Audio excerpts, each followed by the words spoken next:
As I sit here, reflecting on the many paths I've walked and the weight of the empire upon my shoulders, my thoughts turn to gratitude.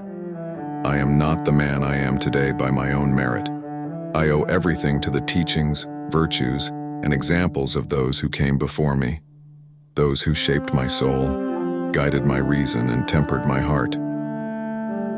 From my grandfather Varus, I learned what it means to live with honor. It was he who instilled in me a sense of right and wrong, and the unshakable value of virtue. I observed how he conducted himself, always upright, always true. His lessons of moral integrity laid the foundation for the man I would become. Then there was my father by adoption, Antoninus Pius. From him I learned kindness, patience, and the great art of self-control. He showed me what it meant to be a ruler without losing one's humanity.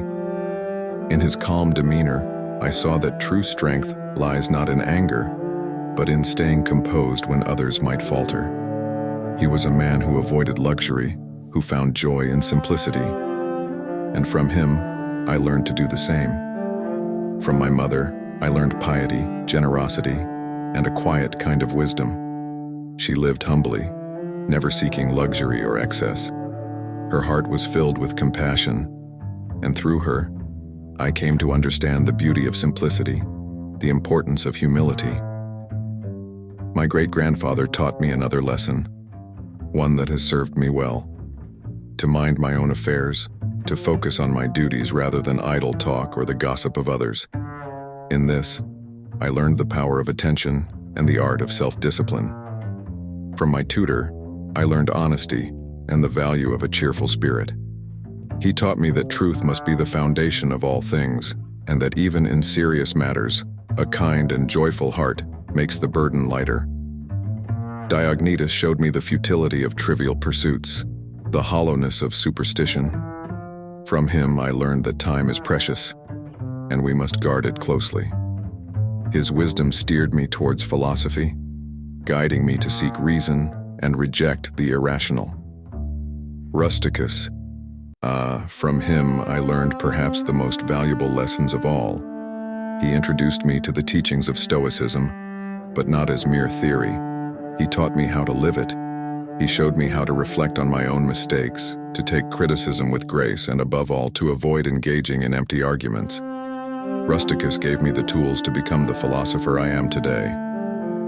From Apollonius, I learned resilience in the face of adversity. No matter the storm that raged around him, he remained calm, composed, and full of dignity. He taught me that self-control is not just a virtue, but a necessity for a ruler. And from Sextus, I learned kindness and patience. He showed me that even in the most trying of times, we can treat others with warmth and understanding. His cheerfulness in all situations was a light that many sought, including myself. Alexander the grammarian taught me how to communicate with grace. He showed me that finding fault in others only creates distance. Instead, it is better to correct with gentle understanding and focus on what truly matters. From Fronto, I learned the value of empathy. He helped me understand the darker desires of the human heart and how to guard against them. His teachings made me more aware of my own flaws and more compassionate towards the flaws of others. Alexander the Platonist showed me the futility of trivial debates. He taught me to avoid distractions and focus on larger, more meaningful pursuits. His lessons helped me stay focused on what truly matters. From Catullus, I learned the power of restraint when faced with criticism. He showed me how to endure attacks without reacting impulsively, to let the judgments of others pass without disturbance. Severus taught me the importance of family and honor. His love for those close to him and his dedication to the greater good were unmatched. From him, I learned the value of honesty and the necessity of working for the benefit of all. Maximus was a Stoic in every sense of the word. His resilience, his calm under pressure, his ability to remain unshaken by adversity, these were traits I deeply admired. He showed me how to master myself and remain hopeful, even when times were dark. Finally, I must give thanks to the gods. They have blessed me with good health, wisdom, and the opportunity to learn from such extraordinary teachers.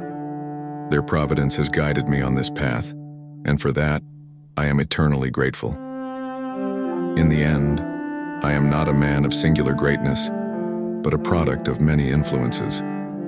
The virtues I possess, the wisdom I hold, I owe to those who came before me. Let us always remember that we are shaped by the lives we touch and the lessons we learn, for it is through gratitude that we grow. If you enjoyed this video, don't forget to like, subscribe, and share for more content on living a better life.